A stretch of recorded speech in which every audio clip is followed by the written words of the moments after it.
What's up, everyone? Tara Roberts here with Win Daily, and we're talking NFL player props for Underdog for week 7. And I have upped the number of props that we are talking about this week to give you a nice variety of choices here. I've got 10 props for you this week. 10. This way you can pick and choose and build multiple pick combinations. Before I dive in, be sure to like this video, subscribe to the channel, and most importantly, check out the description and the link below to sign up to play on Underdog. 100% deposit match up to $500. All right, now let's go ahead and talk about the props. We're going to start off with 2 picks from Buffalo, and it's not the ones that you would think here.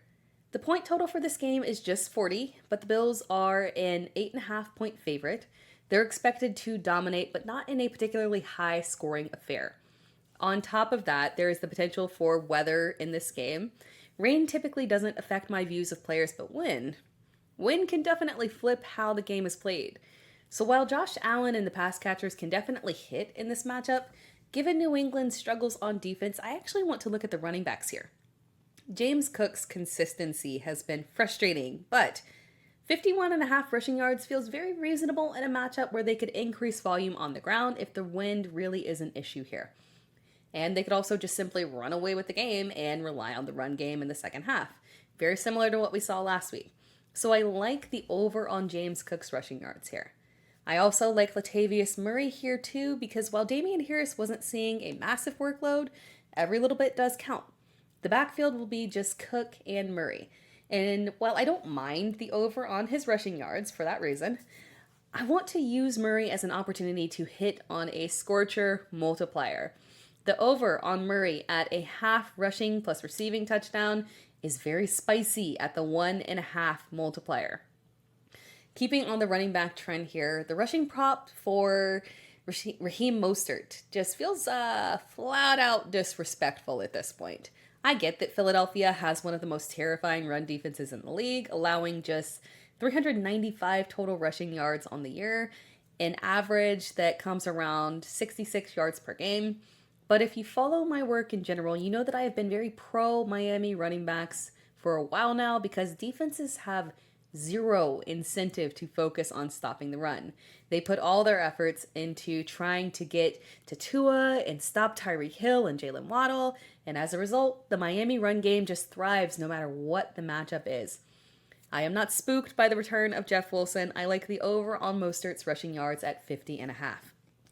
And I would like the over 2 on a touchdown with a multiplier prop. If it does pop up for Mostert, I can get on board with that too, so mark that as tentative if it is added later. For our next prop, I've been trying to figure out how to attack this Chargers-Chiefs game. Points and yards will flow in this game, but there's about 1,000 different ways that this could go. But I think the safest option here might be Austin Ekeler. Ekeler disappointed in his debut last week, returning from injury, but his snap count was good. His carries were fine. His receptions were fine. There was no injury setback. I think he bounces back with a strong performance this week, and the Chargers rely heavily on him to attack this tough Kansas City defense. I like his rushing plus receiving yards at over 88.5. I like Ekeler to crush that 100-yard threshold here and absolutely crush that prop.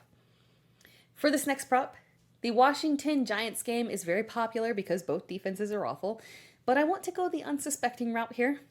Curtis Samuel, over 34.5 receiving yards and over a half rushing plus receiving touchdown at a 1.75 scorcher multiplier.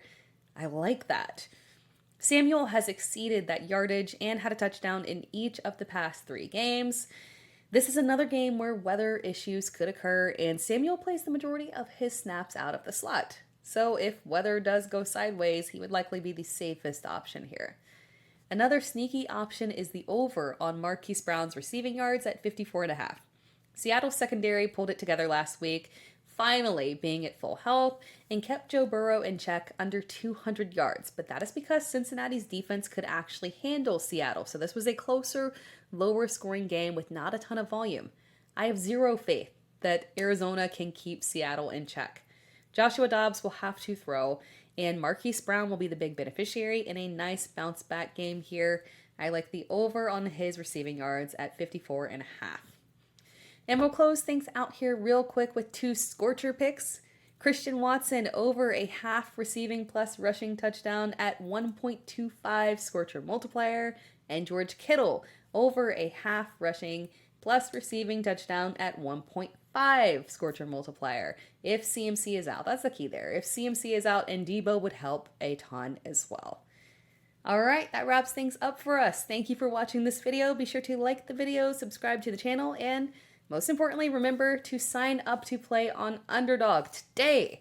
The link is below in the description. 100% deposit match up to $500.